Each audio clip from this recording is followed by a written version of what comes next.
At 5, the man accused of killing 2 strangers along Portland bridges was in court today, and this is as we learn new details about this case. 26-year-old James Barquette is facing 2 counts of aggravated murder and 5 other charges. Watts was in the courtroom today. She joins us live now with the latest. Kelsey?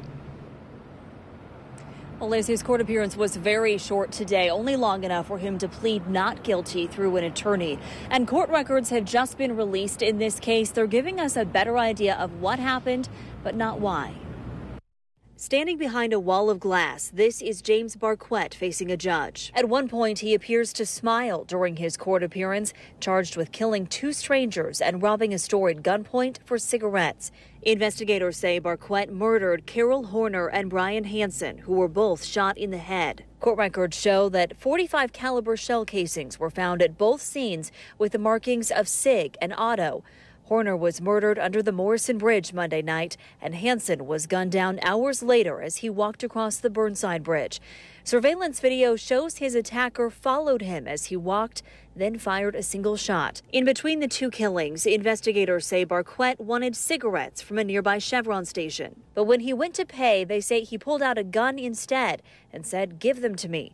When he was arrested hours after the robbery and murders Tuesday morning, records show he had a .45 semi-automatic pistol in his waistband, and the markings on the rounds matched those found at the murder scenes. The big mystery is still why this happened, as the families of the victims struggle with their losses. We've learned Carol Horner grew up in Salem and was the mother to 2 children. Her daughter tells Fox 12 she was able to speak with her mother the day she was murdered, but she'd been living on the streets for the last 4 years and had fallen on hard times. In a statement, her daughter said, "Our mother lived a hard life due to severe mental illness. As many of those that live on the streets suffer from this also, we hope that her horrific death may bring awareness that there is a mental health crisis in this country.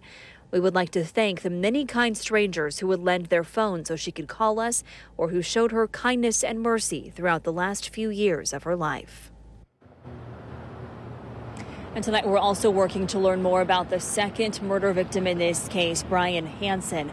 Tonight, Barquette is in jail being held without bail. We've learned he is a convicted felon from Washington, but that conviction was over a drug charge. As far as we're aware, he has no violent criminal record.